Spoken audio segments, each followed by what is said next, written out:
O desejado de todas as nações. Capítulo 57. Uma coisa te falta. Este capítulo se baseia em Mateus capítulo 19, versos 16 a 22, Marcos capítulo 10, versos 17 a 22 e Lucas capítulo 18, versos 18 a 23. E pondo-se a caminho, correu para ele um homem, o qual se ajoelhou diante dele e lhe perguntou: Bom mestre, que farei para herdar a vida eterna? O jovem que fez essa pergunta era príncipe. Tinha grandes haveres e ocupava posição de responsabilidade. Vira o amor que Cristo manifestara para com as crianças que lhe foram levadas. Viu quão ternamente as recebera e tomara nos braços, e o coração encheu-se-lhes de amor para com o Salvador. Sentiu o desejo de ser seu discípulo. Tão profundamente movido foi, que ao seguir Cristo seu caminho, correu após ele e, ajoelhando-se-lhe aos pés, dirigiu com sinceridade e fervor a pergunta tão importante para a sua alma e a de toda criatura humana: Bom mestre, que farei para herdar a vida eterna? Por que me chamas bom? Disse Jesus. Ninguém há bom senão um, que é Deus.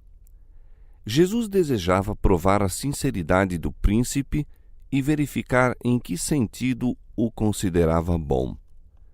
Compreenderia ele que aquele a quem falava era o Filho de Deus? Qual o verdadeiro sentimento de seu coração? Esse príncipe tinha em alta conta sua própria justiça. Não pensava, na verdade, que faltasse em qualquer coisa. Contudo, não estava de todo satisfeito. Sentia a falta de algo que não possuía. Não poderia Jesus abençoá-lo assim como fizera às criancinhas e satisfazer-lhe a necessidade da alma? Em resposta a essa pergunta, Jesus lhe disse que a obediência aos mandamentos de Deus era necessária se ele queria obter a vida eterna. E citou vários dos mandamentos que mostram os deveres do homem para com seus semelhantes. A resposta do mancebo foi positiva. Tudo isso tenho guardado desde a minha mocidade. Que me falta ainda? Cristo contemplou o moço como a ler-lhe a vida e a sondar-lhe o caráter. Amou-o e ansiou dar-lhe aquela paz, graça e alegria que lhe haviam de mudar essencialmente o caráter. Falta-te uma coisa, disse. Vai, vende tudo quanto tens e dá-o aos pobres, e terás um tesouro no céu. E vem e segue-me. Cristo foi atraído para esse jovem. Sabia ser ele sincero em sua declaração: tudo isso guardei desde a minha mocidade. O Redentor almejou criar nele aquele discernimento que o habilitaria a ver a necessidade da devoção da alma e da bondade cristã. Anelou ver-lhe um coração humilde e contrito, consciente do supremo amor a ser dedicado a Deus e ocultando a própria deficiência na perfeição de Cristo. Jesus viu nesse príncipe exatamente o auxílio de que necessitava caso se viesse a tornar seu cooperador na obra da salvação. Se se colocasse sob a direção de Cristo, seria uma força para o bem. O príncipe poderia, de maneira notável, haver representado o Salvador, pois era dotado de qualidade que, uma vez unido a Jesus, o habilitariam a tornar-se uma força divina entre os homens. Cristo, lendo-lhe o caráter, o amou. No coração do moço estava desabrochando o amor para com Cristo, pois amor suscita amor. Jesus anelou vê-lo como coobreiro seu. Ansiou torná-lo semelhante a si próprio, um espelho em que se refletisse a semelhança divina. Anelou desenvolver-lhe a excelência do caráter e santificá-lo para o serviço do Mestre. Houvesse esse príncipe se entregado então a Cristo e teria crescido na atmosfera de sua presença. Houvesse feito essa escolha, e quão diferente teria sido o seu futuro. Falta-te uma coisa, disse Jesus. Se queres ser perfeito, vai, vende tudo o que tens e dá aos pobres, e terás um tesouro no céu. E vem e segue-me. Cristo leu no coração do príncipe. Uma só coisa lhe faltava, mas essa era um princípio vital. Carecia do amor de Deus na alma. Essa falta, a menos que fosse suprida, demonstrar-se-ia fatal para ele. Toda a sua natureza se corromperia. Com a condescendência fortalecer-se-ia o egoísmo. Para que recebesse o amor de Deus, deveria ser subjugado seu supremo amor do próprio eu. Cristo submeteu esse homem a uma prova. Chamou-o a escolher entre o tesouro celestial e a mundana grandeza. Era-lhes assegurado o tesouro celeste, caso seguisse a Cristo. Devia, porém, render o próprio eu, entregar a vontade à direção de Cristo. A própria santidade de Deus foi-lhe oferecida. Tinha o privilégio de tornar-se filho de Deus e co-herdeiro de Cristo no tesouro celestial. Mas devia tomar a cruz e seguir o Salvador na vereda da abnegação. As palavras de Jesus ao príncipe representam em verdade o convite: escolhei hoje a quem sirvais. A escolha foi deixada ao seu arbítrio. Jesus estava sequioso de sua conversão.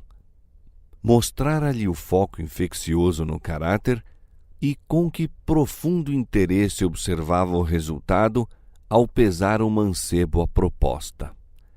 Se decidisse seguir a Cristo, deveria em tudo obedecer-lhe as palavras.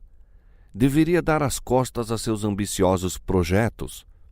Com que vivo, ansioso anelo, com que sede da alma contemplava o Salvador o moço, esperando que cedesse ao convite do Espírito Santo. Cristo apresentou os únicos termos que poderiam colocar o príncipe em condições de aperfeiçoar o caráter cristão. Suas palavras eram palavras de sabedoria, conquanto parecessem severas e exigentes. Aceitá-las e obedecer-lhes era a única esperança de salvação para o jovem.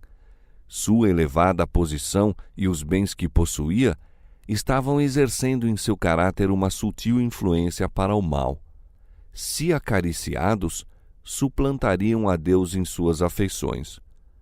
Reter do Senhor pouco ou muito era conservar aquilo que lhe diminuiria a força e a eficiência moral, pois se as coisas deste mundo são nutridas, embora incertas e sem valor, tornar-se-ão de todo absorventes. O príncipe foi pronto em discernir o que as palavras de Cristo envolviam e ficou triste. Houvesse compreendido o valor do dom oferecido, e desde logo se teria alistado entre os seguidores de Cristo. Era membro honrado do Conselho dos Judeus, e Satanás o estava tentando com lisonjeiras perspectivas quanto ao futuro. Queria o tesouro celestial, mas desejava igualmente as vantagens temporais que as riquezas lhe trariam. Entristeceu-se de que existissem essas condições. Queria a vida eterna, mas não estava disposto a fazer o sacrifício. O custo da vida eterna afigurou-se-lhe demasiado grande e retirou-se triste, porque possuía muitas propriedades. Sua afirmação de haver observado a lei divina era um engano. Mostrou que as riquezas eram seu ídolo. Não podia guardar os mandamentos de Deus enquanto o mundo ocupasse o primeiro lugar em suas afeições. Amava os dons divinos mais que o próprio doador. Cristo oferecera ao mancebo a convivência com ele. Segue-me, disse, mas o Salvador não era tanto para ele como seu próprio nome entre os homens ou os bens que possuía. Renunciar ao tesouro terrestre, que era visível, pelo celestial, que não podia ver, era arriscar demasiado. Recusou o oferecimento da vida eterna e foi embora, e haveria o mundo daí em diante de receber sempre o seu culto. Milhares estão passando por essa prova, pesando Cristo contra o mundo, e muitos são os que escolhem o mundo. Como o jovem príncipe, retiram-se do Salvador, dizendo em seu coração: não quero que esse homem seja meu guia. O trato de Cristo para com o mancebo é apresentado como lição objetiva. Deus nos deu a regra de conduta que cada um de seus servos deve seguir. É obediência à sua lei, não somente a obediência formal, mas a que penetra na vida e se demonstra no caráter. Deus estabeleceu sua norma de caráter para todos os que se quiserem tornar súditos de seu reino. Unicamente os que se tornarem coobreiros de Cristo, só os que disserem: Senhor, tudo quanto possuo e sou te pertence, serão reconhecidos como filhos e filhas de Deus. Todos devem considerar o que significa desejar o céu e, todavia, voltar as costas em face das condições estabelecidas. Pensai no que significa dizer não a Cristo. O príncipe disse: não, não te posso dar tudo. Diremos o mesmo? O Salvador se oferece para participar conosco na obra que Deus nos deu a fazer. Propõe servir-se dos meios que Deus nos deu para levar avante sua obra no mundo.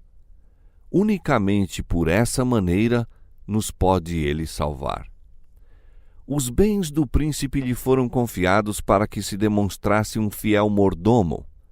Devia servir-se desses bens para benefício dos necessitados.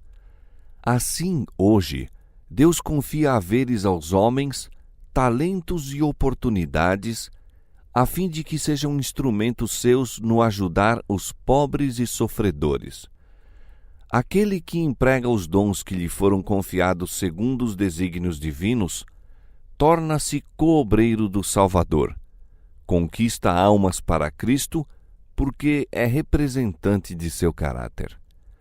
Para os que, como um jovem príncipe, ocupam altas posições de confiança e têm grandes riquezas, talvez se afigure demasiado grande o sacrifício de abandonar tudo a fim de seguir a Cristo. Mas esta é a regra de conduta para todos quantos se quiserem tornar seus discípulos. Coisa alguma menos que obediência pode ser aceita. A entrega do próprio eu é a essência dos ensinos de Cristo. É por vezes apresentada em linguagem que se afigura autoritária, porque não há outro modo de salvar homens senão cortar fora as coisas que, mantidas, aviltarão todo o ser. Quando os seguidores de Cristo lhe devolvem o que lhe é devido, estão acumulando tesouro que lhe será entregue quando ouvirem as palavras: bem está, bom e fiel servo, entra no gozo do teu Senhor. O qual, pelo gozo que lhe estava proposto, suportou a cruz, desprezando a afronta, e assentou-se à destra do trono de Deus. O gozo de ver almas redimidas, almas eternamente salvas, eis a recompensa de todos os que se assentam aos pés nas pegadas daquele que disse: segue-me.